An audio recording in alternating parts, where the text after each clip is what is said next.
بسم الله الرحمن الرحیم. سلام و عرض ادب. محمد سلیمان احمدزai با یک جلسه جدید خدمت شما دوستا قرار دارم. خب بسم الله الرحمن الرحیم. سگن درس سه ما شما گفتیم که مربوط به ریسایکل بین کلیک راست که میکنیم مثلا پراپرتی کیش میخوانیم و بعض درسایی که مربوط به ریسایکل بین میشه. در کل ریسایکل بین ما شما قبلا هم تشریح کردیم، گفتیم که ما شما یا حافظه رام داریم رید اونلی میموری، یا ریم داریم رندوم اکسس میموری، حافظه مؤقت، حافظه دائم. وظایف شده چپتر براتون گفتم. یکی کچ میموری ما شما گفتیم داشتیم، بعضی حافظه های اضافی هم داشتیم. این ریم هم خود ریسایکل بین یا ترش هم مربوط به مو حافظه های اضافی کامپیوتر میشه. اما باز در این رقم است ما نظر به درایوی که در کامپیوتر می داشته باشه. مثلا اگر ما درایوی در کامپیوتر زمانی که ما شما میم اینجا دیس پی سی نظر به کامپیوتر باز اینجا فرق میکنه. خود ریسایکل بین برای هر درایو یک مقدار چیز تعیین کرده، یک مقدار مثل اندازه تعیین کرده که از کدام درایو چقدر فایل اگر بیاید من وجود در خود نگاه میکنم و از اضافه تر اگر بیاید اجازه نمیده. یا کو مثلا عمل قبلیش برات وارنینگ میده که تو فایل قبلی زیر پاک که باز فایل ما در خود جای بدم. مثلا از هر درایو یک مقدار مشخص داخل چیز ریسایکل بین میتونیم ماشین فایل رو دیلیت بکنیم که از اینجا بره. باز نظر به درایو مثلا 3 4 درایو داشته باشه فرق میکنه.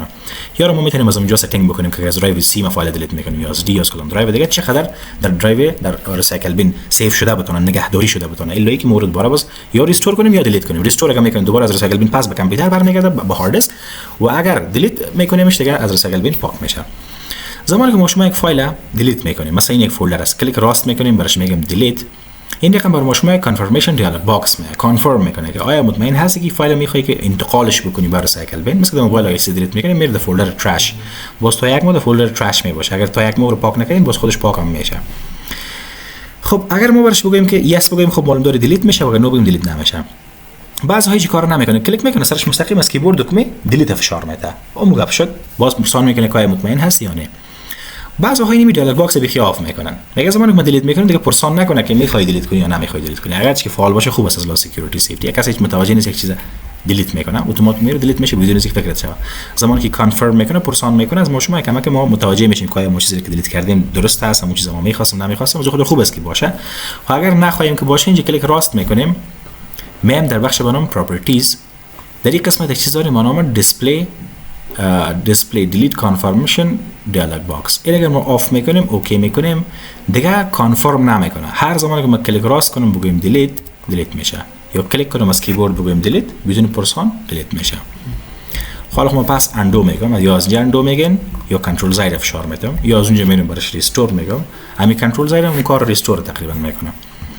اگر بگیم نه از ما پرسان بکنه این کارو باید بدون اجازه انجام نده باز میام دوباره پس برش چی میگم دیسپلی دیالوگ کانفرمیشن دیالوگ باکس آن میکنیم.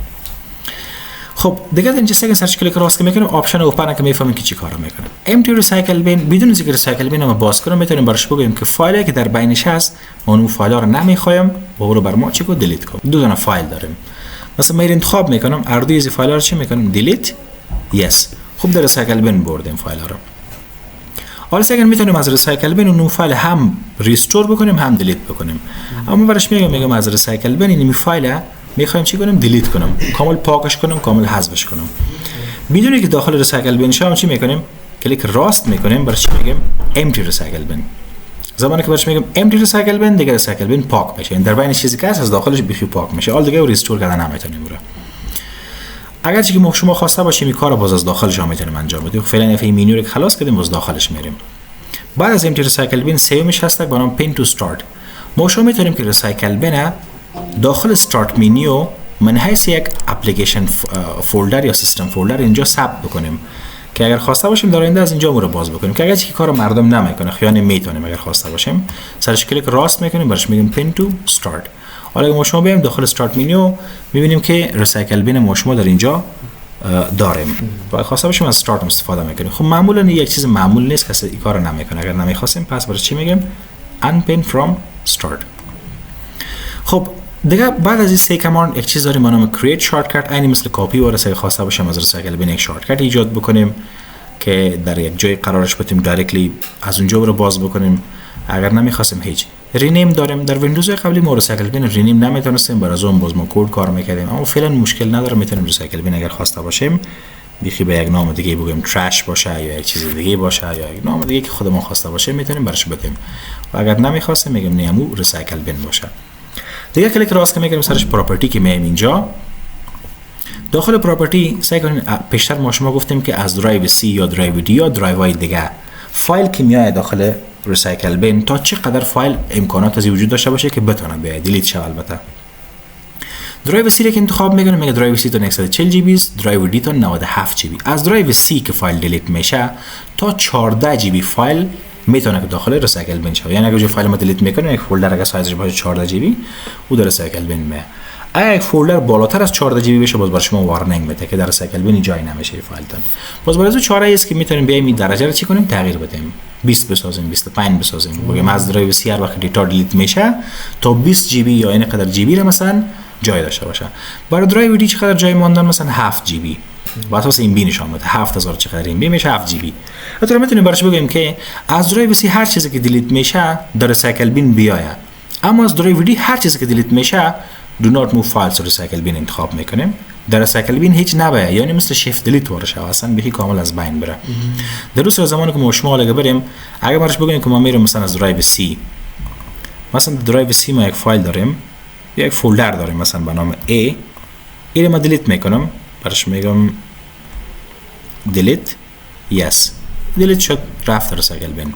اما این شکل ما در درایو D یک فولدر دیگه داریم به نام B، این فولدر هم دیلیت میکنم و یس برش میگم.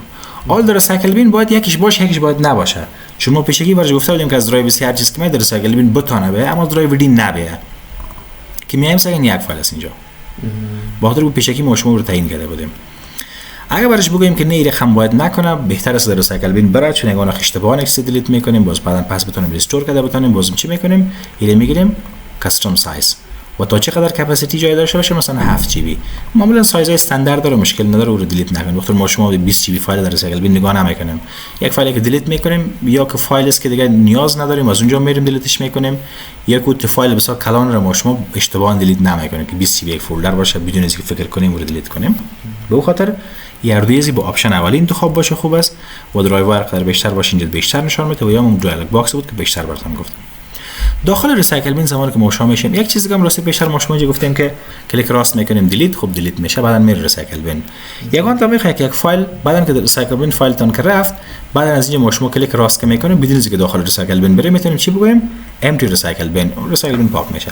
خب سگن ما شما دیگه گفتیم که در بخش شیفت دیلیت زمانی که میکنیم، دیدیم که شیفت دیلیت زمانی که میکنیم اصلا دیگه از ما پرسان نمیکنه که این فایل های دیلیت شوه نشوه و در ریسایکل بین برن نره، دایرکتلی از ریسایکل بین هم چی میشه، یعنی از دسکتاپ دیلیت میکنیم مستقیم از ریسایکل بین هم چی میشه، حذف میشه. وقتی شیفت دیلیت گفتیم یعنی دو سه کار یک کار ساختیم، از این فایل دیلیت میکنیم باز میریم ریسایکل بین، از ریسایکل بین هم دیلیت میکنیم، اون با شیفت دیلیت میتونیم انجام بدیم. خب بود مینوی مکمل که براتون گفتم. حال داخل ریسایکل بین که ما شما میریم، اینجا یک چند دکمه رو برای ما شما نشان میدم. سگن اگر ما میخوایم تنها اینم یک فولدر رو ریستور کنیم، فولدر حذف شده رو پس به موقعیت اصلیش برگردانیم، چی میکنیم، ریستور دی سلکتد آیتم اونلی. اما برش بگیم نه مکمل در این ریسایکل بین چیزی که دارم ندارم کلش مکمل ریستور شه به موقعیت اصلی خودشون برگرده، واسه چی میگیم، ریستور آل آیتمز.